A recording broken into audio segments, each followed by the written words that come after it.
After defeating the alien that killed her entire crew, Ripley and her cat are frozen in a cryogenic pod while their spacecraft drifts through space.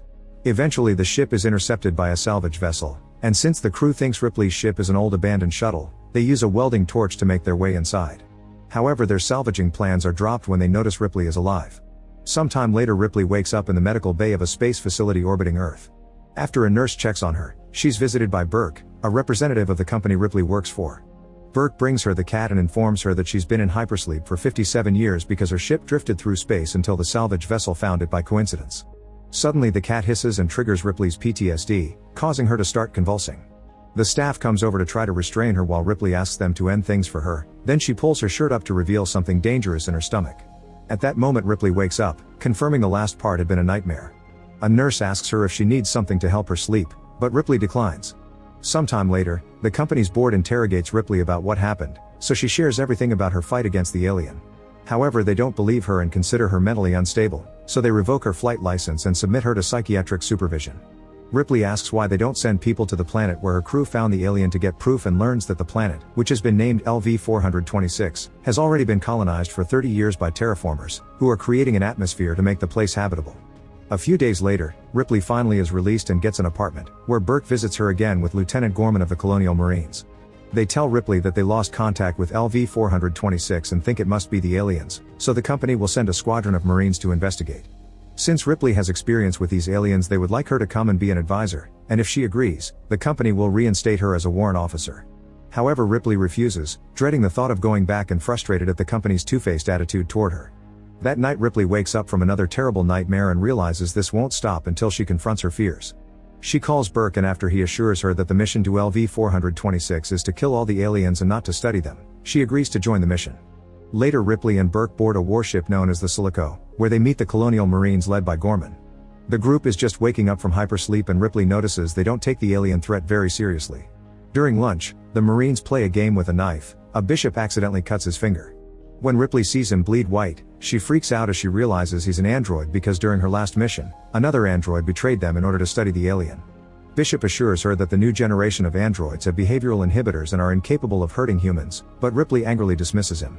Afterward, during a mission briefing, Ripley tells the Marines about her experiences with the alien so they know what to expect, but they still don't take her seriously. Wanting to prove herself, she offers to help them load their dropship and expertly handles a large power loader, which is a hydraulically enhanced suit. After gathering lots of firepower, the Marines board the dropship and fly over the colony, noticing there isn't any visible activity, which is weird because the structure is intact and they still have power.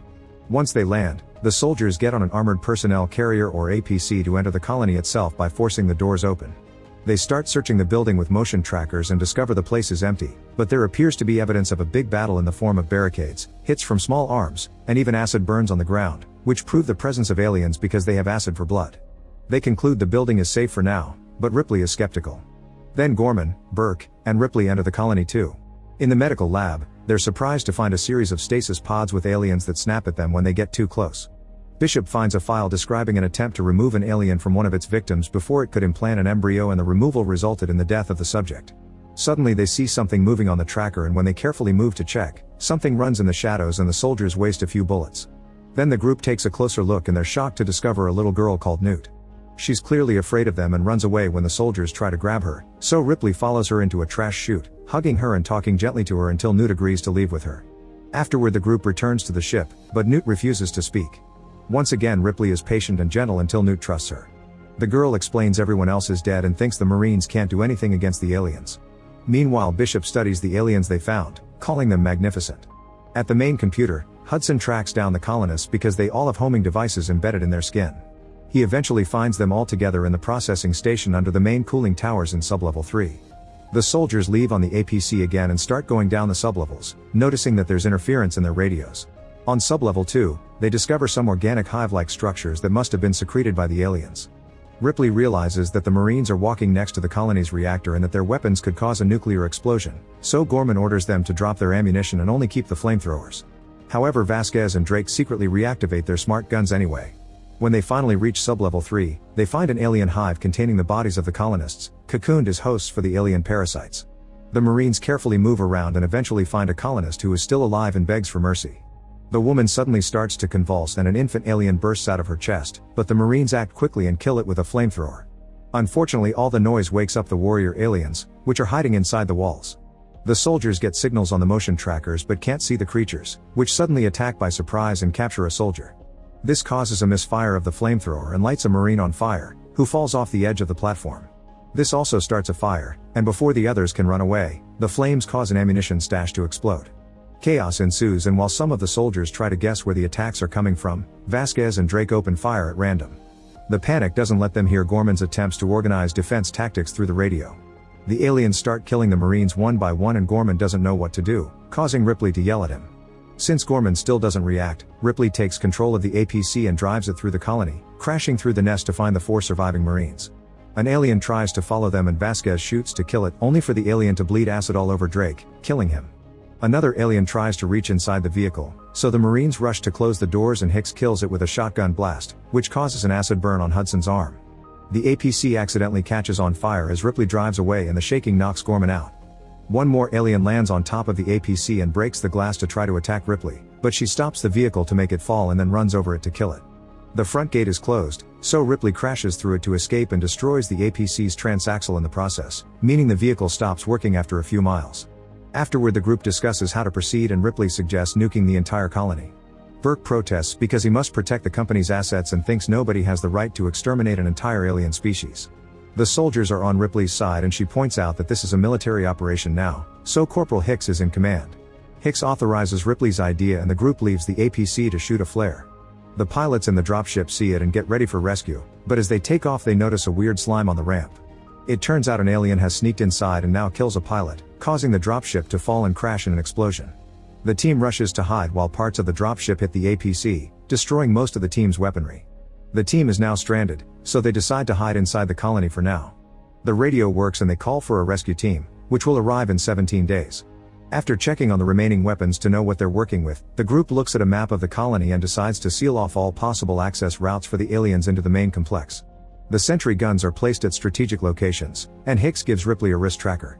Afterward, Ripley puts Newt to bed, but the girl is too scared to sleep. To help her feel safe, Ripley puts the tracker on her wrist. Later, Bishop discovers that the alien's acid blood neutralizes after exposure to air. The group discusses the alien colony and concludes there must be a queen. There are still 2 dead aliens in the lab pods and Ripley asks Bishop to destroy them, but he says he got orders from Burke to keep them alive. A furious Ripley confronts Burke, who wants to take the aliens to Earth because the weapons industry will pay well for them. Ripley reveals she's checked the colony log and learned that Burke was responsible for sending the colonists to the alien ship after he heard her tell the story, blaming him for their deaths. Burke claims he only wanted to prove her experience and made a simple mistake, so Ripley pushes him against the wall and swears to expose him when they return to Earth. Minutes later, they notice the emergency venting going off on the other side of the colony. This means the cooling units have failed and the core will explode within 4 hours. Damage from the crash has made it impossible to shut down the reactor from afar, so someone must go to the link tower and manually remote pilot the second dropship. Bishop volunteers since he's the only one who knows how anyway. While Bishop starts making his way through a narrow conduit, Hicks teaches Ripley how to use some advanced weaponry, and Hudson and Vasquez check the perimeter. Gorman soon regains consciousness and tries to apologize for his behavior, but Ripley ignores him. Then she goes to the bedroom to check on Newt and finds her sleeping under the bed, so Ripley joins her because she needs to sleep too. Eventually, Bishop reaches the tower and starts preparing the other dropship for departure. Moments later, Ripley wakes up to find the empty lab pods on the floor, meaning the sample aliens have escaped. She also notices that someone took her rifle. Suddenly, an alien jumps near the bed and tries to attack them, so the duo gets away and Ripley turns the bed on the creature. Then they try the doors, only to find them locked. The room is soundproof and nobody can hear them scream, so Ripley tries to signal through the security camera. However, while the crew is distracted hearing Bishop's updates, Burke turns off the monitor. Next, Ripley tries to break the glass, but it doesn't work either. Noticing the fire sensors, Ripley uses her lighter to activate it. The alarm goes off and finally gets the attention of the soldiers, who rush to the lab while an alien jumps on Ripley.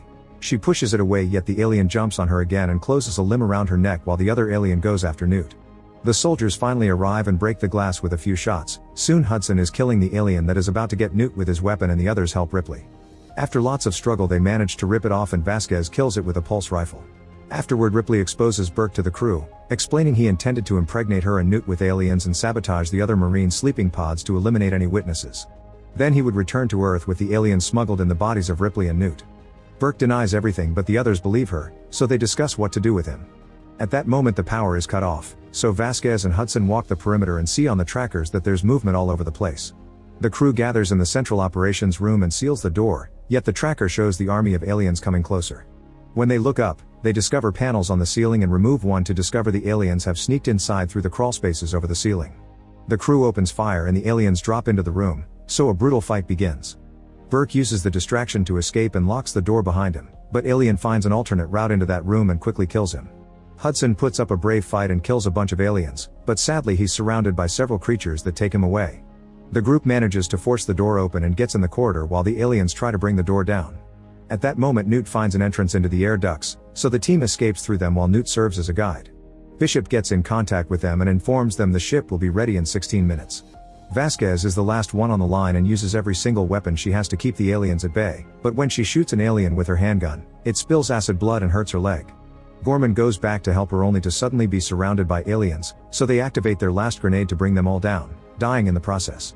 The others are escaping through a ventilation shaft, but the explosion causes Newt to slip and fall to the sewer at the bottom of the facility. Using the wrist tracker, Ripley and Hicks reach the corridor above the sewer and see Newt through the grates. Hick begins cutting the grate open, but unfortunately an alien appears in the water and attacks Newt. By the time the duo opens a hole, the girl is gone. Hicks and Ripley rush to the elevator, but an alien appears and tries to reach inside. Hicks quickly kills it, getting wounds from its acid in the process. Ripley helps him walk and soon they leave the building, where Bishop picks them up in the dropship. However, Ripley refuses to leave without Newt, knowing she must be alive because the aliens use humans to procreate. She grabs a bunch of weapons and returns to the building after Bishop reminds her she only has 19 minutes before the place explodes. After taking the elevator to sublevel 3, Ripley advances through the corridors while flashing the flamethrower just in case. She's devastated to find the wrist tracker on the ground, but at that moment Newt screams when she sees an alien being born. Ripley follows the noise and shoots the creature, only for a big alien to come out as well. After shooting it down too, Ripley rescues Newt from the cocoon and starts running with the girl in her arms as they avoid an explosion. They take a wrong turn and enter a chamber where they find thousands of eggs and the huge alien queen, who calls her warriors to defend the nest. However, Ripley threatens to destroy the eggs with her flamethrower, so the queen signals the warriors to retreat. Ripley and Newt slowly back out of the egg chamber, but at that moment an egg hatches and Ripley uses her flamethrower again. She burns down all the eggs and the queen goes mad, calling her warriors again. Ripley then fires a series of bullets and grenades into the eggs, the warrior aliens, and the queen's egg sac, blowing it all up. Afterward, Ripley and Newt run away and get in the elevator while explosions continue to go off around them. An alien tries to ambush them, but she quickly guns it down before the elevator finally takes them away. The duo reaches the platform with 2 minutes remaining. The dropship isn't there. At that moment the other elevator arrives and the queen emerges, but Ripley is out of ammo. Thankfully Bishop arrives with the dropship and the duo quickly goes inside, managing to fly away right before the entire building blows up. Moments later, the group is back on the Silico and Hicks is sedated for the pain. While Ripley thanks Bishop for his help, something suddenly stabs him from the back. It's the queen, who managed to sneak into the dropship before the explosion. After breaking Bishop in two, she approaches the others, so Ripley keeps the queen's attention on her while Newt hides under the flooring. Then Ripley runs to hide behind a door. The queen can't open it, so it starts ripping the floor plates up until she has Newt cornered. At that moment Ripley reappears in the forklift suit and starts fighting the alien with it.